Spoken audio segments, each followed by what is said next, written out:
West Hawaii Explorations Academy, or WHEA, a public charter school located in Kailua, Kona, serves about 250 students in grades 6 to 12. They have a project-based curriculum and a campus like no other, with a shark lagoon that is home to 2 black-tip reef sharks, Nehoa and Kainoa, and tanks filled with opihi, clownfish, Pacific Goliath groupers, and more. WHEA's unique project-based curriculum has students passionately engaged in their learning. WHEA is a project-based learning education where students are able to implement their interest in science, marine biology, robotics, agriculture into their own projects and key specific things that they can take the time to really learn about, and gives them opportunities and beautiful experiences that will gear them towards a better future, knowing what they want to do with their lives.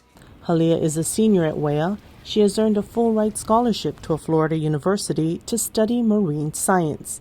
She is grateful for the education she's received and appreciates the freedom students have to choose their projects. My father is a fisherman, and growing up I would go on the boat with him a lot, and at night he'd shine the light on the water, and certain moon phases would bring seahorses to the surface, and as a small girl that was my favorite thing to do, is just look at the seahorses. So when I came here and I was told that I could create my own project and my own scientific experiment based on, what I was interested in, right away I was like, I want to do something that has to do with seahorses. So I started a seahorse breeding project. Another group of students is studying shark behavior. So what we look for is dominant traits.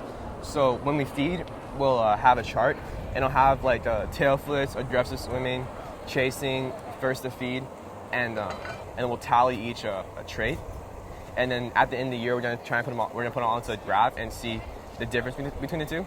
The school director says the school's mission and vision are all about allowing students to pursue their interests while teaching them the skills they need to be successful in life. Well, we really want to help students become real-life learners and understand the connection of what they get here and how it relates to their world after high school. What we really want to see are kids being able to find something they're interested in and pursue it. And while they're pursuing it, learning these skills on reading and writing and math and how that would relate to their world after they graduate. While many projects are proposed, not all are approved. The school has a framework that guides students to an understanding of the rigor needed to move their ideas forward as a project.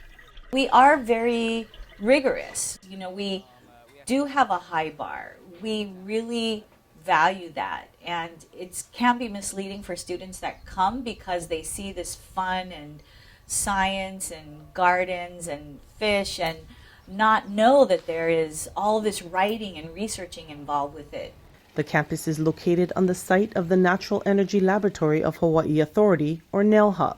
The school has the privilege of using the unique resources available at NELHA, including the cold, deep seawater pumped through the pipelines from a depth of 3,000 feet. Why we decided to do our opihis project is we all like eating opihi in the wild and stuff, but we wanted to try and grow them in tanks to see if we could provide a more reliable source of opihi.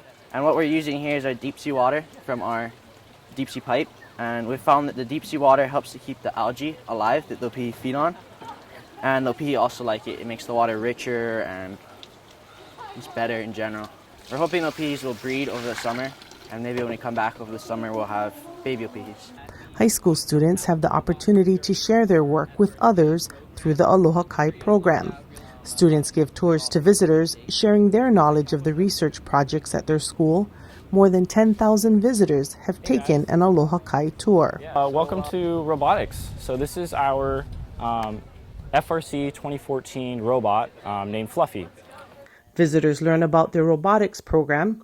This year, the robotics team traveled to Sydney, Australia for a robotics competition and were South Pacific regional finalists and received a wildcard entry into the World Championships in Houston, Texas, where they placed 8th in their division and made it to the semifinals.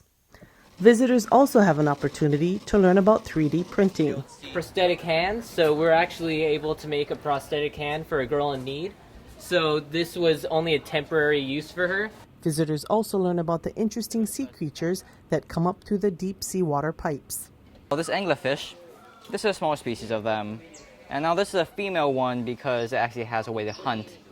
Another group of students decided to study the declining health of coral reefs and the damage caused by a common ingredient found in many sunscreens.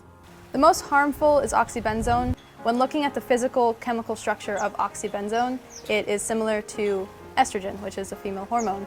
And when introduced to a marine habitat, this female hormone-esque chemical comes in and disrupts the hormonal system of the marine life. And in studies, it has been shown that it can turn male fish female. The coral larvae are affected. They don't settle and they can die in those conditions.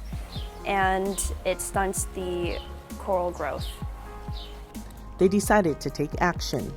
With the help of their chemistry teacher and some research and testing, they created an environmentally friendly sunblock that is now sold on campus and at the Nelha store.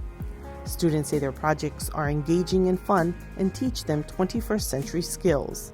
I'd rather be out there collecting data, making science experiments, learning about research papers, things that are actually going to be necessary for the future. The students have an enthusiasm for learning and say WHEA has guided their path to college and fueled their passion to make a difference in the world.